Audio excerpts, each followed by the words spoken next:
This one's really going to cook your goose. The second coming of Christ is not the return of Jesus Christ from the sky. The second coming of Christ is the global catastrophe. This is why Christ says, "No stone shall be left unturned before I come back." That means everything's going to be destroyed. Earthquakes in diverse places. That's because the entire mantle is starting to shake up because the whole world's about to go.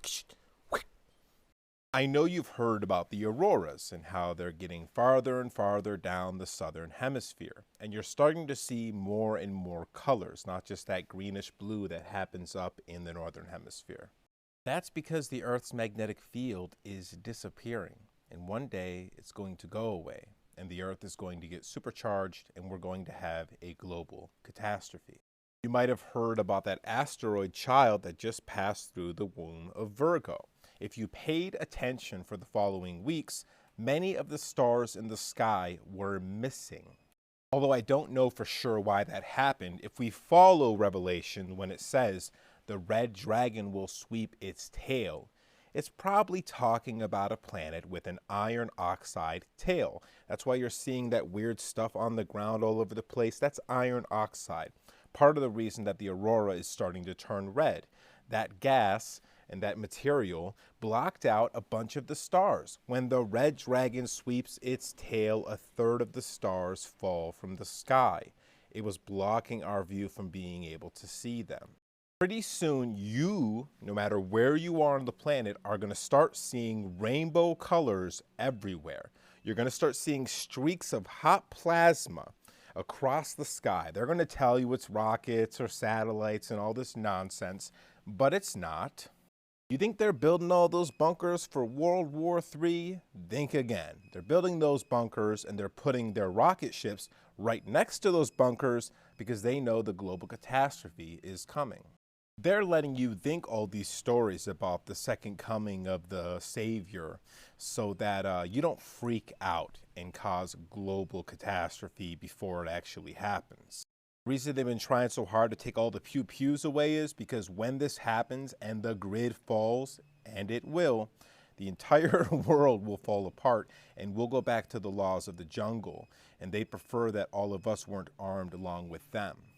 Those FEMA camps aren't because they're trying to create a world dictatorship. They know they're not going to be able to do that, at least not right away. They have to get over this big hump of the global catastrophe.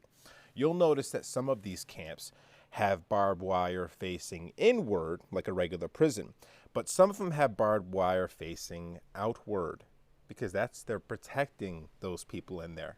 Some of these places are for criminals, and others are for just regular civilians that they're actually trying to protect.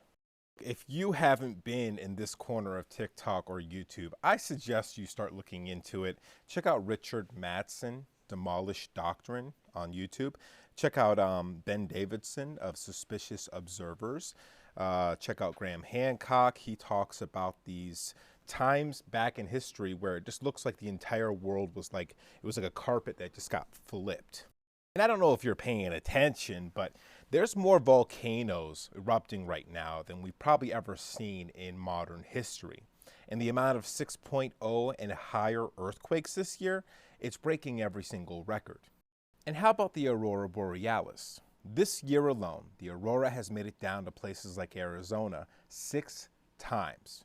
Before that, it took 10 years for the aurora to make it down to places like Arizona 6 times. And before that, it took 100 years. Folks, you need to get prepared. And the way that you're going to get prepared is by clearing out all of your BS, all the grief, all the trauma, all the anger, and re-strengthening your bioelectric field. This is going to be your best protection. After that, it's finding a decent cave underneath mountains that have their own electromagnetic field from all the metal that's inside of them. You need to pay attention to the right things. You need to be paying attention to nature because nature is the only thing that's not being dishonest with us anymore. This is why the Bible tells you, pay attention to the signs of the stars, okay? Because the media is going to lie to you, okay? Science is going to lie to you. They're all corrupt. They're just protecting their own self-interest.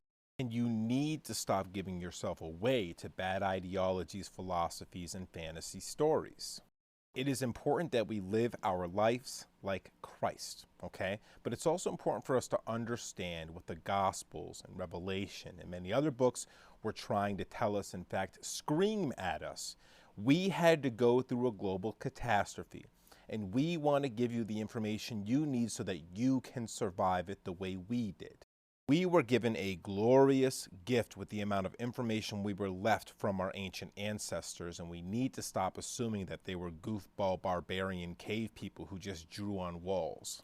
They had an incredible civilization, and they lost much of it to this global catastrophe. And then they did everything they could to try to help us in the future so that we could prepare against it.